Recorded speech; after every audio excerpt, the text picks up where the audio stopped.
तो इसमें प्रज्वलन की जो प्रक्रिया है वो कराई जाती है किसमें? बाध्यावस्थी में। ठीक है, तो बाध्यावस्थी में क्या होता है, यहाँ पर चारों तरफ एक ही स्टील की बनी हुई बाध्यावस्थी होती है जिसके अंदर अग्नि सह ईंटों का अस्तर लगा हुआ होता है।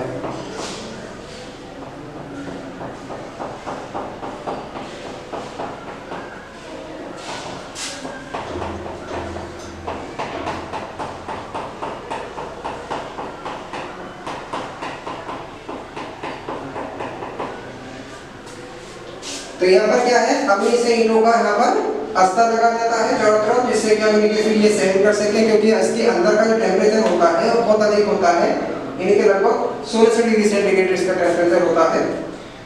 तो यहाँ पर चारों तरफ क्या होगा, यहाँ पर अग्नि से ईंटों का अस्तर लगा हुआ है, यहाँ से व्यर्थ गैसें निकलती रहती हैं, यानी कि जो गैसें व्यर्थ होंगी वो यहाँ से निकल जाएंगी। ठीक है, यहाँ से क्या होता है कि यहाँ पर ट्वायर लगे रहते हैं दोनों तरफ, जहाँ से जो है गर्म वायु के झोंके इसके अंदर से प्रवाहित होते हैं, यानी कि जो गर्म वायु प्रवाहित की जाती है तो जो गर्म वायु है नीचे की तरफ से यहाँ से प्रवाहित होती है ऊपर की तरफ को। ठीक है, ये दोनों तरफ से इस प्रकार से ये प्रवाहित होती है, जिससे क्या होगा कि गर्म वायु ऊपर की तरफ को निकलती है। अब क्योंकि भट्टी काफी ऊंची होती है, इसलिए जैसे जैसे ये गर्म वायु के झोंके ऊपर जाते हैं इनका टेम्परेचर कम होता चला जाता है। लेकिन जैसे जैसे ऊपर से नीचे की तरफ को भट्टी में आते हैं तो क्या होता है, इसका टेम्परेचर बढ़ता चला जाता है, क्योंकि गर्म वायु के झोंके लगातार नीचे से ऊपर की तरफ को जा रहे होते हैं। तो जितना हिस्सा गर्म वायु के झोंके के साथ जितना हिस्सा नजदीक आता चला जाएगा उसका टेम्परेचर उतना ही बढ़ता चला जाता है। हम इसमें क्या काम करते हैं, कप और कोन की सहायता से ऊपर यहाँ पर चार्ज ले लेते हैं। चार्ज के बाद मान चलो यहाँ पर हमने हेमेटाइट लिया हुआ है Fe2O3 प्लस C, और मान लिया हमने क्या ले लिया, कैल्शियम कार्बोनेट। तो यहाँ पर क्या ले लिया हमने, इसको बोलते हैं चार्ज, जिसको ऊपर से नीचे की तरफ हमें गिराना है। तो हम क्या काम करते हैं, यहाँ से कप और कोन की सहायता से इस चार्ज को नीचे की तरफ को यहाँ से गिराते हैं।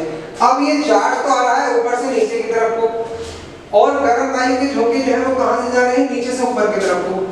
तो जैसे जैसे ये जो चार्ज है ऊपर से नीचे की तरफ को आता है, इसका टेम्परेचर लगातार बढ़ता चला जाता है। तो बढ़ने पर क्या होगा, यहाँ पर रासायनिक क्रियाएं होनी शुरू हो जाएंगी। जैसे कि इसमें हम बात करेंगे, इसके अंदर परिभाषा लिखेंगे, इसकी समय कर देंगे।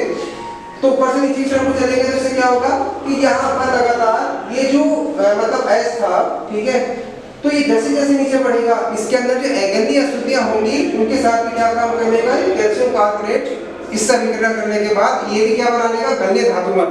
ठीक है, और तो हमारी जो धातु है वो भी निकल जाएगी, और जो हमारा इसके अंदर अशुद्धि थी, जो गंदी अशुद्धि थी, ठीक है, वो भी इससे क्रिया करने के बाद गंदीय धातुओं में बदल जाएगी, और भट्टी के निचले वाले तल में दो परतें बन जाती हैं। ठीक है, इससे एक परत होगी ऊपर की और एक परत होगी नीचे की। जो ऊपर वाली यहाँ पर जो परत होगी, ठीक है, वो क्या कहलाएगी, धातु माध्यमिक स्लैब होगा, जो अशुद्धियों के साथ क्रिया की गई है। और जो नीचे वाली परत होगी, वो जो परत है वो किसकी होगी, पिघली हुई धातु की होगी। ठीक है, तो इससे क्या हो जाएगा कि यहाँ पर धातु अलग हो जाती है और जो अगनीय अशुद्धियां हैं वो अलग हो जाएंगी। ठीक है, तो ये जो पूरी प्रक्रिया है वो क्या कहलाएगी, यहाँ पर प्रज्वलन कहलाती है। यानी कि यहाँ पर जो अगनीय अशुद्धियां हैं, जो अयस्क है, ठीक है, उस अयस्क के अंदर हमने क्या काम किया है, कोक और उचित गालक मिला करके बाध्य भट्टी में जब उसको गर्म करते हैं तो इससे अगनीय अशुद्धियां गलनीय धातु मल में बदल करके अलग हो जाती हैं। ठीक है, और जो हमारी धातु है वो पिघल करके उसकी पहली में आकर के एकत्रित हो जाती है। ठीक है, तो ये प्रक्रिया कहाँ पर होती है, जो प्रज्वलन वाली है वो बाध्य भट्टी में होती है। तो अब हम इसकी परिभाषा कर लेते हैं।